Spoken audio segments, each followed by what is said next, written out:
ಚಿಕ್ಕಮಗಳೂರಿನ ಪವಿತ್ರವಾದಂತಹ ದತ್ತಪೀಠದಲ್ಲಿ ಇವತ್ತು ಇರತಕ್ಕಂತಹ ಅಕ್ರಮವಾದಂತಹ ಗೋರಿಗಳ ಬಗ್ಗೆನೂ ಸಹ ಇವತ್ತು ಏನು ಧರ್ಮಸ್ಥಳದಲ್ಲಿ SITಯನ್ನ ತನಿಖೆ ಮಾಡ್ತಿದೆ, ಅದೇ ರೀತಿಯಾದಂತಹ ಉತ್ಖನನ ದತ್ತಪೀಠದಲ್ಲಿ ಆಗಬೇಕು ಅಂತೇಳಿ ರಾಜ್ಯ ಸರ್ಕಾರಕ್ಕೆ ಆಗ್ರಹವನ್ನು ಮಾಡ್ತೀನಿ.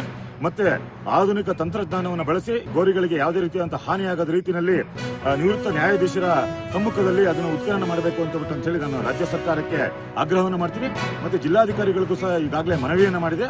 ಮತ್ತೆ ಯಾವ ದತ್ತಾತ್ರೇಯರು ತಪಸ್ಸು ಮಾಡಿರತಕ್ಕಂತಹ ಏನು ದತ್ತಪೀಠದಲ್ಲಿ ಔದುಂಬರ ವೃಕ್ಷ ಇದೆ, ಔದುಂಬರ ವೃಕ್ಷದ ಕೆಳಗಡೆ 10-20 ಅಡಿಯ ಮಧ್ಯದಲ್ಲಿ 27 ಗೋರಿಗಳನ್ನು ನಿರ್ಮಾಣ ಮಾಡಿರತಕ್ಕಂಥದ್ದು ಹಲವು ಅನುಮಾನಗಳಿಗೆ ಹುಟ್ಟುತ್ತದೆ.